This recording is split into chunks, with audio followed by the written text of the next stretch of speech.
ביום שבת בשעה 6:30 בבוקר שמחת תורה החלה המתקפה האכזרית שתוכננה בקפידה במשך שנתיים. המפתח היה אלמנט ההפתעה. הכל החל במטח טילים כבד לעבר אזורים רבים בישראל. בחסות הטילים מתקדם כוח החלוץ, כמה מאות מחבלים מיחידת העילית נוח'בה שמתמחה ומתאמנת בדיוק לרגע הזה, חדירה לשטח ישראל. תנועתם בתוך הרצועה לעבר הגבול הייתה ככל הנראה דרך מנהרות, כדי שלא לעורר חשד.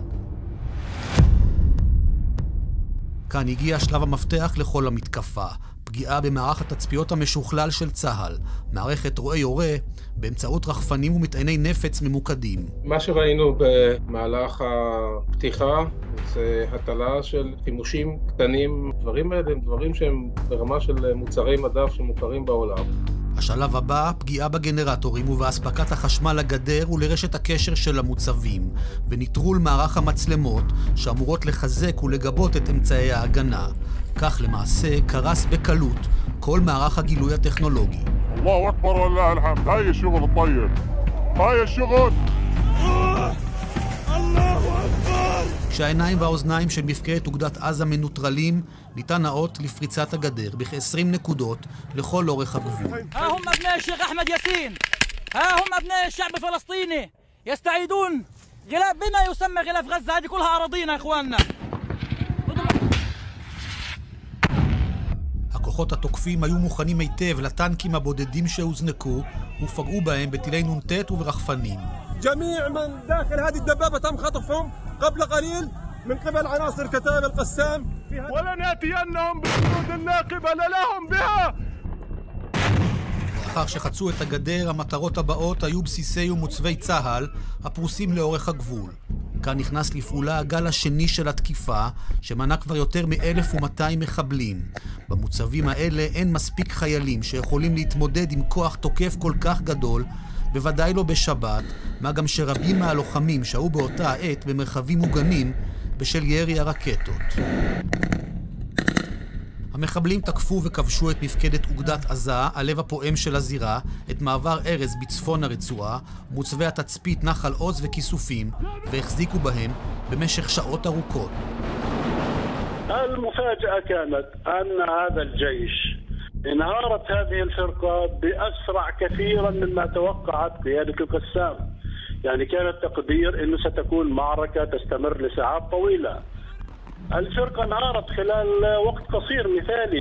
الآن قواتنا يسحبون يصدر من رعيم باتجاه قطاع غزة.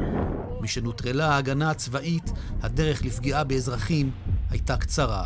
כל חוליה קיבלה יישוב מטרה וגודלה היה בהתאם. על קיבוץ בארי הגדול, למשל, הסתערו יותר מ100 מחבלים.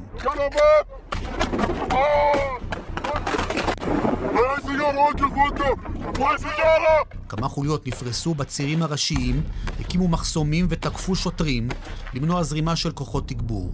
מי שבאו לעזור לא שיערו בנפשם איזו כמות וכוח אש יעמדו מולם. وحققت إنجازاً عملياتياً وعسكرياً غير مسبوق في تاريخ الصراع مع المحتل على أرض فلسطين. כפר עזה, יש מחבלים, אנחנו 4 שוטרים בקיבוץ.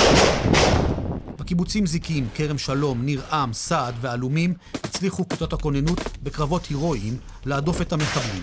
קיבוצים אחרים נכבשו. مشهدية ونحن في قلب المستوطنة. تمكن المقاتلين هنا من الاشتباك بشكل مباشر خطف المستوطنين وخطف الجنود. באותה עת חגגו בחניון רעים אלפי בני אדם במסיבה, בלי לדעת שעשרות מחבלים מאגפים אותם מכל הכיוונים, ברגל ובכלי רכב.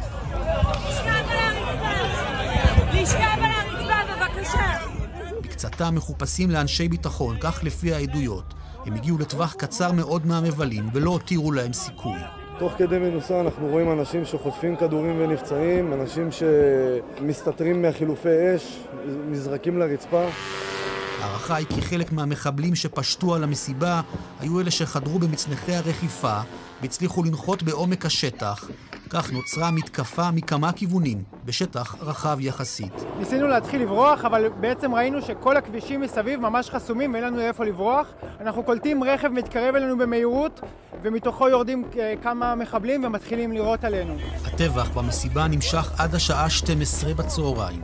שעות רבות שבהן לעורף ולפיקוד הישראלים אין שום מושג מה מתרחש באמת. אין שום מושג עד כמה עצומה ואכזרית המתקפה. אזרחי ישראל, אנחנו במלחמה. לא במבצע, לא בסבבים, במלחמה. באשר למחדל הישראלי, ככל שחולפים הימים מבינים יותר ויותר שהיה אפשר למנוע, בוודאי לצמצם מאוד את היקף הזוועה. The stunning revelations raise questions as to how Hamas was able to train so openly, so close to the border for so long, and why Israeli officials were unable to pick up on and prevent the October 7th attack. סימנים היו, האימונים האינטנסיביים של חמאס ליד הגבול, ההפגנות ליד הגדר שבמהלכן נעשו כנראה פעולות מקדימות כמו הנחת מטענים. גם בליל התקיפה זו הייתה פעילות חריגה ברצועה שגררה הערכת מצב בתוך הצבא. בסופה נקבע שמדובר בעוד תרגיל. אני נאלץ להזהיר את אזרחי ישראל, אנחנו מתקרבים קרבה מסוכנת לעימות אלים רב זירתי. לפי דיווחי מערכת הביטחון, מספר ההתרעות ביהודה ושומרון הוא חסר תקדים.